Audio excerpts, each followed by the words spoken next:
તળાજાના સરતાનપરા ગામમાં સરકારી food packet મળી આવ્યા છે। એસઓજીએ દરોડા પાડીને સરકારી ફૂડ પેકેટના જથ્થા સાથે એક વ્યક્તિને ઝડપી પાડ્યો છે। તપાસમાં બાળશક્તિ, પૂર્ણશક્તિ અને માતૃશક્તિ નામના 322 ફૂડ પેકેટ મળી આવ્યા છે। એસઓજી અબ્બાસ ઉછડિયા નામના શખ્સને દબોચી લીધો છે।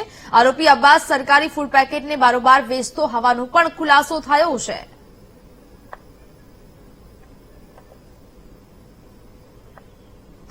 તો હાલ તો આ સમગ્ર વિગતો મળી રહી છે। તળાજાના સરતાનપરા ગામમાં સરકારી ફૂડ પેકેટ મળી આવ્યા છે, જેને લઈને હવે એસઓજીએ કાર્યવાહી હાથ ધરી છે। એસઓજીએ દરોડા પાડીને સરકારી ફૂડ પેકેટના જથ્થા સાથે એક વ્યક્તિને ઝડપી પાડ્યો છે। સંવાદદાતા નીતિન ફોનલાઈન પર જોડાયા છે। નીતિન, તળાજાના સરતાનપરા ગામમાં સરકારી ફૂડ પેકેટ મળી આવ્યા અને હાલ એસઓજીએ તપાસ હાથ ધરી છે, શું ખુલાસા? એ ચોક્કસ જણાવી દઉં કે રાજ્ય સરકાર દ્વારા જે પ્રકારે આંગણવાડી અને અન્ય વિભાગોમાં જે નાસ્તો ફૂડ પેકેટ જે આપવાની જે વસ્તુ હોય છે એનો બારોબાર વેચી દેવાનું જે કૌભાંડ ચાલતું હોય છે એ પ્રકારની ઘટના સામે આવી છે।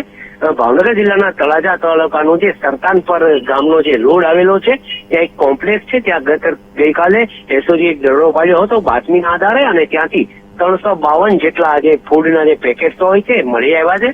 પોલીસે અબ્બાસ ઉછડિયા નામના જે વ્યક્તિ છે એમની ધરપકડ કરી છે અને હાલ આ જથ્થો ક્યાંથી આવ્યો છે તે કેટલા સમયથી આ પ્રકારે સરકારી જથ્થો છે સગેવા કરતો હતો અથવા તો બારોબાર વેચતો હતો એ પ્રકારની તમામ જાણકારી માટે એસઓજીએ હાલ કામગીરી હાથ ધરી છે। જી બિલકુલ નીતિન, જાણકારી બદલ આભાર।